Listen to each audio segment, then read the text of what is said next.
Welcome back to Merseyside Publishing, guys. And today I wanted to do a bit of a faster live about how exactly you can write a Band 9 introduction, because introductions are really important for setting your argument up, for planning out the structure of your essay.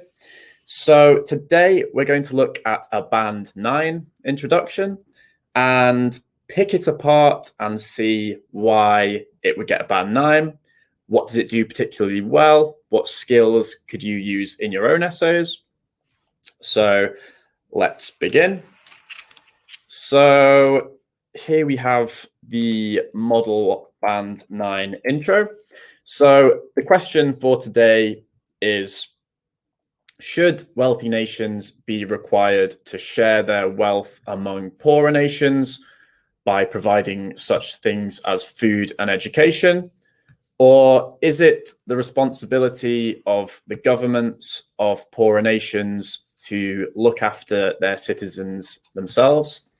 So immediately we can tell that there's this kind of argument between, should rich governments help poorer nations, or should, those poorer nations look after themselves? And what we want to do in our introduction, first off, our first sentence should be basically paraphrasing the question you've been given. So, like I said, there's this clear argument between, should government help or should they not? So I've paraphrased this in my first sentence, and I've said, given that there is so much inequality in the world, people often argue that the richer nations should subsidize the smaller ones. So I've not just paraphrased the argument here, I've done it in a Band 9 way, basically, because I've started off with a complex sentence. So a complex sentence is where we use a dependent clause. So, clauses are usually marked by commas. So here we have a dependent clause, given that there is so much inequality in the world. And it's dependent because it can't function without an independent clause. So we have the independent clause here. People often argue that the richer nations should subsidize the smaller ones. So already we've started off with a really strong, grammatically accurate, complex sentence. And when you're paraphrasing, it's your first sentence, so you're really going to want to make sure that you're using all the techniques that you've been taught and that you know. And I've also said subsidize, which is really good word for basically means to, financially support. And that is what the question is about. It's about whether governments should financially support, less rich governments or more poor governments. And so a certain level of paraphrasing, you need a good, strong vocabulary. So obviously, I know this word subsidize really plays into the question. So try to use words that aren't in the question, that you can, relate to the question and use your own vocabulary. And I've also referred to nations here by saying ones. So I could have simply said, people often argue that the richer nations should subsidize the smaller nations, but by referring to nations as ones here, I've shown a bit more of my vocabulary and that I know how to construct things grammatically accurately.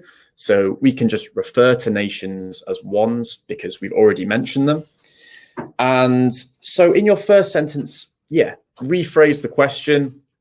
And in your second sentence here, what I like to do is hint a little bit about what your argument is going to be. So I've used a linking word here. However, whether this could realistically be achieved So realistically here, a good adverb, you don't need adverbs. So I could say, however, whether this could be achieved. However, adding in adverbs like realistically gives a bit more of an opinion to your writing.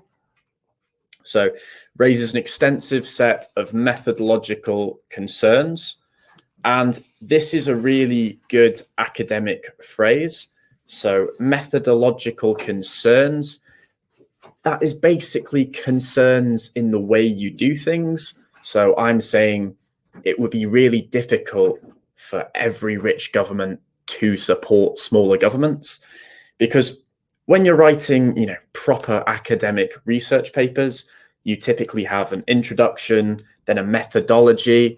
And so using this kind of language, methodological concerns, is a really, good academic phrase that your examiners would be impressed by. So just hint a little bit at what you want your argument to be. Don't give too much away, because we can save that for later, our later paragraphs.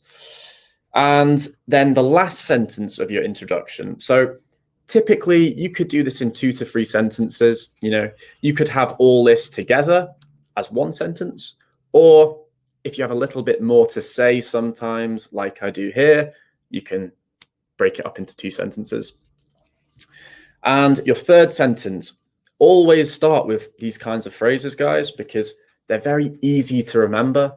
So this paper therefore aims to investigate, okay? You could use this exact phrase for any question you have, just as long as you're setting up that debate for yourself and it's clear what your intentions are with this paper now. So I've said exactly what I'm going to do. You should never be starting an essay and not using a phrase like this, because it's easy marks. You can learn these kinds of phrases, revise them, and then adapt them for any question you're given. So this paper therefore aims to investigate the notion that wealthier governments should provide for less fortunate countries. So, I'm also using more vocabulary here, because before I said, richer nations subsidize the smaller ones. And now I've not just said, the smaller ones again. I've kind of used a synonym for that. And I've said the less fortunate countries. It's basically a synonym of the smaller ones, but it's a different way of saying it, and will really impress the examiner, because it shows that you can refer to things in all kinds of different ways. And guys, writing an introduction is quite simple. I don't think, you really need to have an amazing grasp of English to write a Band 9 introduction. I think a lot of it depends on just learning, how exactly to do it. So paraphrasing your first sentence, give a little hint of what you're going to talk about, and then really suggest what, the argument is going to be in your paper. And having a good introduction is so important, because it's the first thing the examiner reads, and it will give your examiner a really clear idea immediately of how well structured your essay is going to be, how large your vocabulary is, how effectively you can use grammar. And, body paragraph 1 and 2, that's where you have a bit more creative license. But for the introduction, don't be arguing your opinion too much. Just really sum up what your debate is going to be. And guys, if you want to send me any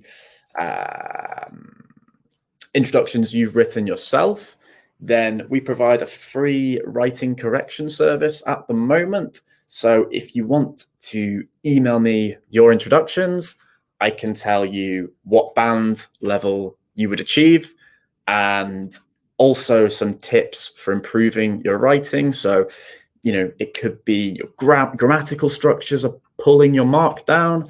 It could be, you know, you're not having your third sentence in here, you know, this paper aims to say this. You could be missing out on some really key things that are quite easy to learn that would just improve your mark.